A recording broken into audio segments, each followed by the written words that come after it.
Olá, sejam bem-vindos ao Checkup Saúde. Eu sou Alice Sarcinelli e essa é a sua conexão com os maiores especialistas em saúde no estado. E hoje no Checkup Saúde nós vamos falar sobre Checkup Saúde. Que exames você, seu marido, sua esposa, seu filho devem fazer todo ano como medida preventiva. E para isso recebemos hoje dois grandes especialistas lá de Linhares. Sejam bem-vindos, o cardiologista Dr. Dário Santucci. Olá, doutora Alice Sarcinelli, muito obrigado pelo convite. É um prazer estar com vocês aqui, né? E vai ser muito elucidativo participar com vocês do programa de hoje. E o oncologista clínico, seja bem-vindo, Dr. Leonardo Lobato. Obrigado, doutora Alice, pelo convite. Tenho certeza que a gente vai poder discutir e debater bastante aqui sobre o check-up. Doutor, então, hoje fala-se muito em prevenção, né? A gente está na época não só da prevenção, como da promoção de saúde, que ainda vem antes da prevenção em si. Mas vamos explicar o que é prevenção, o que é a medicina preventiva e que mudanças ela traz para a gente. Então, a medicina preventiva é a gente, como o nome já diz, prevenir, né? Prever alguma patologia ou alguma doença. Então, a gente tem algumas fases de prevenção.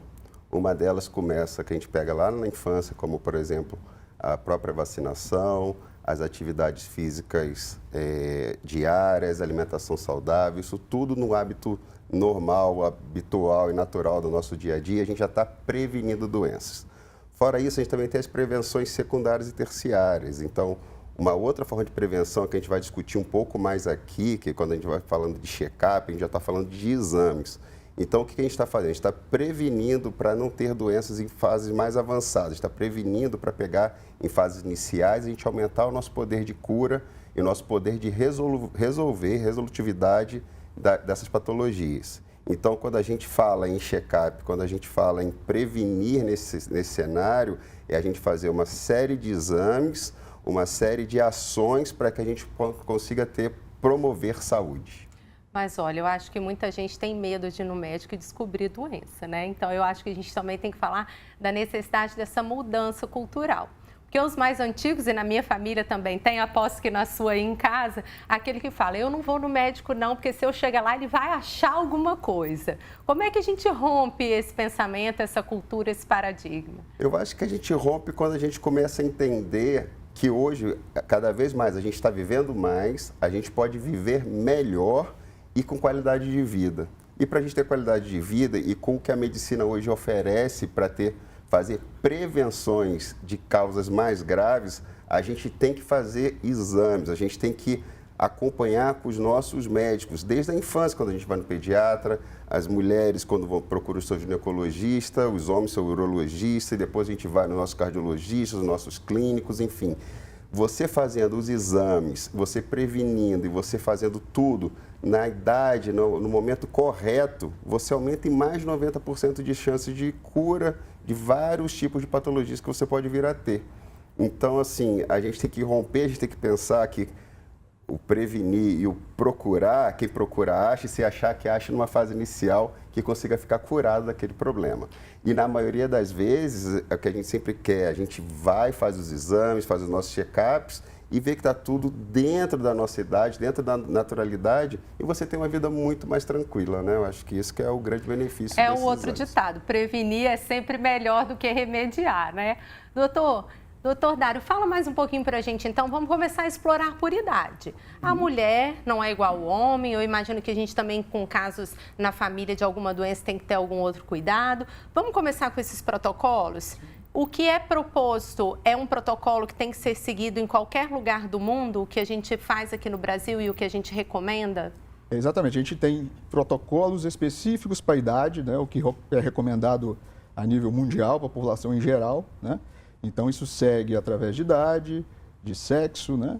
E também de condições socioambientais, socioculturais, né? Tudo isso participa do check-up, né? Da prevenção, né? Mas, só fazendo um adendo sobre aquilo que a gente conversou antes, né? Voltando um pouquinho atrás, eu costumo dizer com quem pergunta para mim assim, não gosto de ir no médico porque eu vou descobrir a doença. E aí, pelo contrário, se eu não quero ter doença, eu vou no médico antes para me desviar e mudar a rotina ali do que poderia vir a ser a doença. Exatamente como o doutor Leonardo disse, né? mas eu costumo convencer os pacientes dentro do consultório dessa forma. Então, venha no médico, porque a chance de você não ter doença, que é aí, se você vir com precocidade, né? E essa é a proposta de quando a gente fala sobre prevenção, né? A gente hoje tem uma medicina cada dia mais individualizada, personalizada.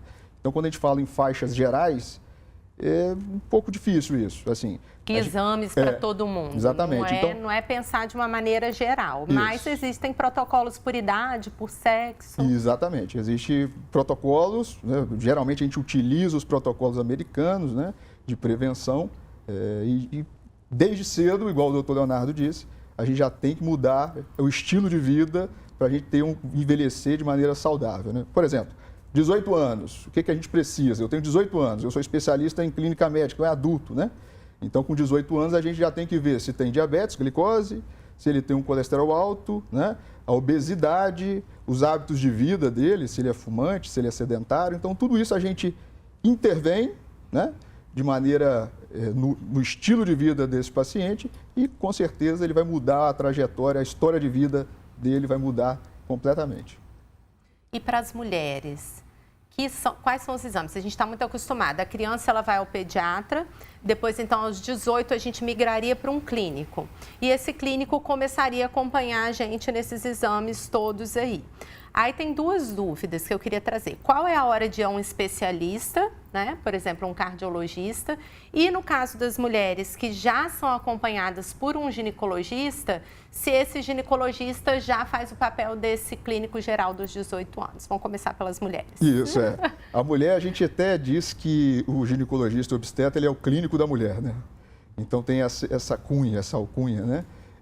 Mas, em geral, o médico especialista em clínica médica, ele é capaz de trabalhar a prevenção, né? Assim como também o médico formado em medicina de comunidade e família, ele tem essa habilidade, essa capacidade técnica de promover a atenção, a prevenção, a saúde da maioria da população, né?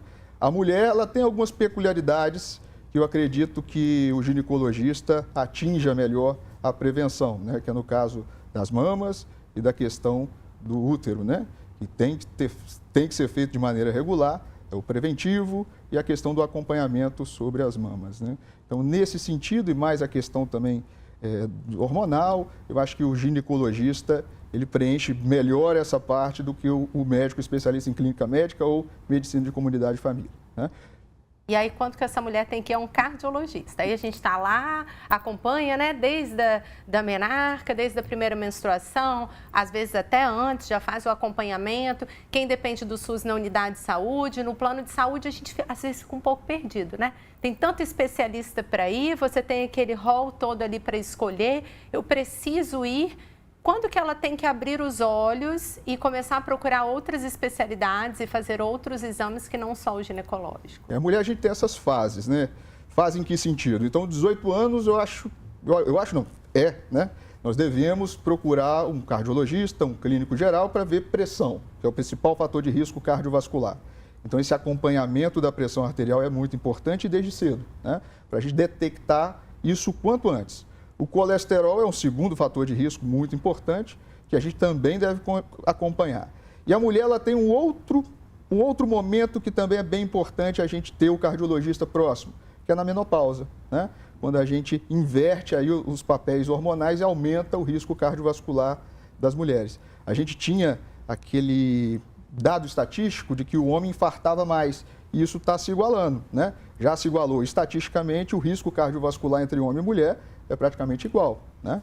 Então, é um cuidado a mais que a gente tem que ter na mulher nesse período ali da menopausa, vamos dizer. Porque tem a época que tem a reposição hormonal, então isso também deve ser quantificado sobre risco cardiovascular, mas é desde os 18 anos, a gente sempre tem que acompanhar com o cardiologista e a periodicidade, ela vai depender dos fatores de risco, né? E da história familiar do paciente. Então, dois grandes amigos da mulher são o ginecologista e o cardiologista. Eu ia complementar? Eu posso complementar, assim, acho que é importante, claro. Já que a gente está discutindo e a gente sempre fala em prevenção, acho que cardiologia, doenças cardiovasculares, mas também as doenças oncológicas estão sempre em voga nesse assunto.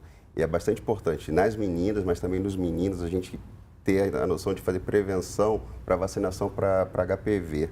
A gente sabe porque a gente consegue evitar câncer de colo uterino. Quando a gente fala em câncer, a gente acha que é uma coisa só, mas são várias doenças. E é altamente preventiva, a gente consegue fazer prevenção com a vacinação, tanto nos meninos, tanto nas meninas, antes da fase sexual ativa. Acho que é bastante interessante a gente fazer. E aí depois dos 40 anos, depende da recomendação da Sociedade Brasileira ou Americana, mamografia nas mulheres e o acompanhamento ginecológico na fase sexual ativa. Acho que é o que a gente tem. Esse ponto da vacina é importante. E o câncer testicular no jovem também, o homem jovem, né? Com certeza. Falando no homem, e aí, como é que fica? Então, o amigo da mulher é o seu ginecologista, o seu cardiologista, a prevenção via vacinas, não ligar a uma fase sexual, né? Porque eu acho que muitas famílias, não, minha filha, com uma idade tão precoce, vacinar. Então, é importante, mesmo não pensando em fase sexual, uma doença que pode virar um câncer através de um vírus sexualmente transmissível, e aí a vacina atua nisso, é isso, doutor? Com certeza. Ela faz a prevenção das cepas que são mais virulentas, ou seja, daquelas que têm maior probabilidade de se tornar um câncer. E a partir de que idade que as meninas A partir dos 16 anos deve já começar a fazer a prevenção com a vacinação. Excelente. Conta dos homens, dos homens agora. Quem são os melhores amigos dos homens? É isso aí, é o urologista, né? Que é o médico que pega a parte ali do órgão genital, não só isso, também dos rins, né? Da bexiga, né? Dos testículos, do pênis, né? Então é ele que faz a prevenção do órgão genital masculino, né? Então, assim, no jovem, no adulto jovem e na fase adulta, a gente tem o câncer testicular como algo que a gente tem que ter atenção, né? E ali, por volta dos 40 anos, a gente entra na segunda parte do homem, que aí entra o câncer de próstata, né? E aí, já engatando também, assim, a gente tem um câncer de colo que está aumentando demais. A gente vê cada vez mais o câncer de colo, que é o intestino grosso, né?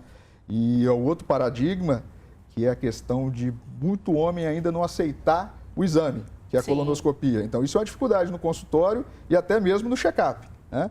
Então, a gente pode pegar de maneira muito precoce, né, tanto o câncer de próstata quanto o câncer de cólon, numa fase pré-câncer, por exemplo. Às vezes a gente faz uma colonoscopia, né, doutor Leonardo, e aí vê ali 5 lesões pré-neoplásicas, retira e a gente muda o curso da vida desse paciente. Quando a gente fala, né, dos tumores gastrointestinais, complementando também, é que na maioria das vezes eles são silenciosos. São assintomáticos ou com sintomas muito pequenos. Então, assim, a partir dos 50 anos, a gente preconiza fazer uma colonoscopia e endoscopia também, como forma preventiva. Se o exame estando normal, a gente consegue aumentar isso para repetir daqui a 5 anos, tranquilamente. É um exame que é altamente simples, quando você faz com o especialista, você consegue fazer pacientes mais jovens e ser liberado no mesmo dia, enfim. Faz um preparo, todo mundo tem sempre muito receio do preparo, mas é um preparo também muito bem, quando bem feito, bem indicado, não tem grandes problemas, é bem tranquilo e com isso você vai saber que você está bem e você está fazendo prevenção, com certeza. Gente, o doutor Leonardo chama atenção, não vamos esperar sentir alguns sintomas para procurar alguma ajuda, procurar os seus exames, porque quando chega na fase dos sintomas, pode já estar muito avançada a doença. Mas vamos falar de comodidade, né? Hoje se fala muito em check-up executivo, que seria uma facilidade em relação a esse olhar para todos os exames. Todo mundo tem uma vida corrida, ninguém quer parar seu trabalho, suas atividades. Às vezes a gente realmente não tem tempo, não é uma desculpa, não é só cultural. Vamos explicar, então, o que é o check-up executivo. Para a gente resumindo, a gente começou a discutir aqui quando procurar qual médico em que momento. Quando você chega numa fase que você vai fazer um check-up executivo, a grande vantagem é que você vai conseguir encontrar todos os médicos, todos os exames, em um só momento, num só lugar. Então, a gente lá no LMC, a gente desenvolveu o check-up executivo, que a pessoa ela passa por uma entrevista, e aí nessa entrevista ela vê qual que é o perfil que ela se encaixa, quais os exames e quais os especialistas que depois de realizar esses exames, ela terá que passar para ter toda a sua trajetória completa e saber sair ao final, se tiver algo que tem que ser tratado, que faça o tratamento, ou que se não, quando é que vai ter que repetir esses exames. Então, com isso, você consegue resolver todos os problemas num só momento, e aí você ganha comodidade de estar no mesmo lugar, de fazer o preparo com as pessoas certas para te indicar qual o preparo que vai fazer, não perder seu tempo, de repente não conseguir fazer um preparo adequado para um certo tipo de exame. O que é o preparo, doutor? Que muita gente em casa não sabe nem o que é o preparo. Tem vários tipos de preparo. Por exemplo, quando a colonoscopia, que as pessoas têm muito receio, você tem que limpar o intestino. Então, você vai tomar uma substância para que te induza a um processo de uma diarreia naquele período, vai fazer com que o seu intestino fique limpo, você faz uma dieta que vai ser totalmente indicada, só bebe líquido. E na hora que fizer passar o aparelho, o intestino está completamente limpo, o estômago também. E com isso, você, após o exame, você já pode se alimentar normalmente, vive sua vida normal, não tem nada. Assim, são algumas horas só que você precisa fazer essa dieta, essa restrição alimentar. Quando você vai para fazer o check-up num local dentro de um hospital, você já está preparado para fazer, então você tem todo o acompanhamento e você sabe que você vai fazer o preparo uma vez só. E aí já faz todos os exames. Mas aí tem que ficar quanto tempo? Uma semana lá no hospital? Fica internado? Como que é isso? Não. Aí a gente você faz toda essa entrevista antes e no mesmo dia você consegue fazer todos os seus exames e no final desse período você passa pelos especialistas e sai com todos os relatórios, todos os exames para você levar para casa. E se você precisar encaminhar ou mostrar para o seu médico assistente que lhe acompanha, um clínico geral que você tenha, está tudo contigo. Então, no mesmo dia você consegue resolver todas as suas pendências e todas as indicações de procedimentos e exames que você precisa fazer no check-up executivo. E aí, para quem opta, né? Eu imagino que seja só no serviço privado. Os planos de saúde, eles cobrem um check-up executivo? Não, por enquanto, não, né? Hoje, o principal cliente assim, do check-up executivo é privado, né? E as grandes empresas. A ideia, vamos dizer assim, o core business ali desse check-up é a hora, como a gente condensa a hora desse executivo.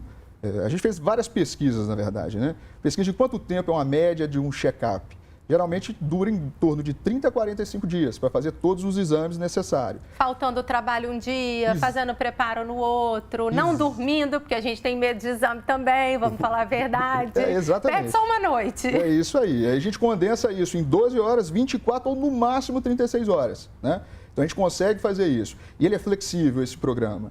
Ele é como se fosse um self-service, vamos dizer assim,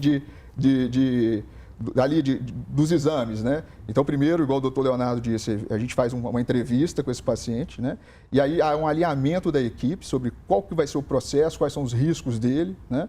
E aí, sentado essa equipe alinhada, a gente desenha tudo. Ele é recepcionado por um clínico geral, né? O especialista em clínica médica, um cardiologista e o especialista de acordo com o sexo, se é o urologista ou se é o ginecologista. E dali a gente vai migrando e vendo o risco e o benefício de cada exame, né? Uma máxima do check-up é primo non nocere, a gente não quer causar o mal, então a gente toma cuidado com todo quanto é tipo de exposição, de radiação, qualquer coisa desse sentido. É o mínimo possível, a primeira coisa que a gente quer fazer é prevenir realmente, diagnosticar, intervir e mudar o ritmo aí, a história natural da doença, né? Então a gente consegue fazer tudo isso lá no LMC em 12 horas, 24 horas e se precisar de um preparo mais complexo, né? E aí tem um benefício da colonoscopia, você está internado e com soro e com toda, vamos dizer assim, monitorado, então tem todo o cuidado, é diferente esse cuidado. No outro dia você faz o exame e depois, no máximo meio-dia, você está já na sua atividade. É legal lá no LMC porque a gente vê executivos trabalhando, por exemplo, sentado lá na suíte, trabalhando, fazendo negócios e o check-up acontecendo. O médico vai no quarto, examina ele, faz todo o que é necessário, o exame, às vezes vai ele ao quarto, enfim, é tudo ali dentro e ele trabalha e vai tocando o serviço. Depois tem um relatório que a gente devolve ele para o médico assistente e também faz a intervenção. É fantástico. E aí é recomendado fazer esse check-up geral de quanto em quanto tempo? É isso aí. Depende dos fatores de risco, né? Vai ter aquele paciente que a gente vai precisar fazer a cada 2 anos e etc, né? Mas o exemplo que eu sempre dou é o Roberto Justus, né? Ele até fez várias entrevistas recentes. O pessoal achava que era exagerado ele fazer o check-up de 6 em 6 meses. Mas a gente viu o que aconteceu. Vou falar porque ele já deu várias entrevistas sobre isso. Ele descobriu um câncer na bexiga, né? De maneira muito precoce, e ele conseguiu intervir e está curado agora. Então, assim, qual que é a periodicidade, né? A gente tem o que é estudado para a população em geral, né? mas a gente vai direcionar individualizada a medicina personalizada. Quando e em quanto tempo ele vai precisar fazer. Vamos então para a participação do nosso telespectador, do nosso ouvinte. Aqui a sua opinião e a sua dúvida vale muito a pena ser trazido, porque os especialistas estão aqui para você. Vale também como uma super consulta com um especialista, porque aqui trabalhamos com o que há de melhor no estado. Se você também tem uma dúvida, você pode mandar no meu Instagram, @doutoralice_sarcinelli. Vamos para a nossa dúvida de hoje. Olá, meu nome é Gustavo, eu tenho casos de câncer na família num grau parentesco muito próximo. Eu sou jovem e gostaria de saber quando eu devo iniciar a fazer os meus exames e quais são esses exames. E aí, Gustavo? A gente precisa fazer, na maioria das vezes, mais de 90% das vezes, o câncer não é hereditário. Então a gente pega 10%, 5 a 10% dos casos tem hereditariedade. Quando a gente tem hereditariedade na família, e como a gente descobre, geralmente a gente começa a ver que mais de uma geração daquela família tem algum tipo de câncer, provavelmente o mesmo tipo. Aí, nesse caso, hoje a gente consegue fazer uma avaliação genética. Então, hoje tem um especialista, um oncogeneticista, ele faz toda uma análise para saber se tem alguma mutação, algum gene, alguma variante que possa ser detectado. E aí, nesse caso, a gente começa ou fazer exames preventivos, com idades mais precoces, ou até mesmo indicar alguns procedimentos cirúrgicos, como, por exemplo, no caso do câncer de mama da mulher, dependendo das variantes, algumas variantes que tem, pode ser indicado a mastectomia contralateral ou até mesmo a retirada dos ovários, porque dependendo dessa variante, ela pode aumentar a probabilidade de ter um tumor contralateral ou de ter tumor ovariano. E aí, nessas condições, as mulheres da família, elas têm que fazer os exames com mais precocidade. Foi o que aconteceu com a Angelina Jolie? Angelina Jolie. Então, retirou a mama, ela não tinha doença, mas ela retira a mama mesmo sem ter a doença pela genética. No caso da Angelina Jolie, ela fez uma prevenção sem ter o diagnóstico da doença. Então, ela tinha uma história familiar e ela tinha uma alteração genética e ela fez essa cirurgia. Mas quando eu estou falando aqui, são pacientes que já têm o diagnóstico. As pessoas que já têm o diagnóstico, então elas podem fazer alguns procedimentos ou alguns exames a mais para prevenir a recidiva dessa doença ou a progressão dessa doença. E aí, para os homens, ele, por exemplo, que é um jovem ali, perto dos 20 anos, tem um caso... Me surpreende porque todo médico pergunta pra gente, tem caso de câncer na família? Tem caso de hipertensão? Tem caso de diabetes? Então, eu acho que fica no imaginário popular que são doenças muito família dependentes, né? Então, mas aí a gente tem que tirar. A maioria não é dependente da relação familiar. A grande maioria é esporádica, que a gente chama. É algum fator externo, algum outro fator, alguma mutação específica naquela pessoa que causou a doença. No caso dos homens também, a gente tem que ter alguma atenção quando tem história familiar de câncer de próstata em idades mais precoces e mais de 2 gerações. Aí, nesse caso, a gente pode solicitar para que faça exames preventivos com um pouco de antecedência. Não quer dizer também que seja um câncer, por exemplo, câncer de mama em homem. Câncer de mama em homem, que é uma minoria dos casos, 3% dos casos, a gente já tem que começar a investigar algum fator hereditário, que aí tem uma grande probabilidade de ser hereditária a doença. Perfeito, muito obrigada pelos esclarecimentos. Tenho certeza que você em casa já vai dar um Google e buscar mais sobre esse assunto. Eu quero agradecer muito a presença de vocês. Muito obrigado, doutora Alice. Foi um prazer participar do programa com você. Muito obrigado pela oportunidade. Até a próxima. Esse foi o Check-up Saúde. Te espero na semana que vem.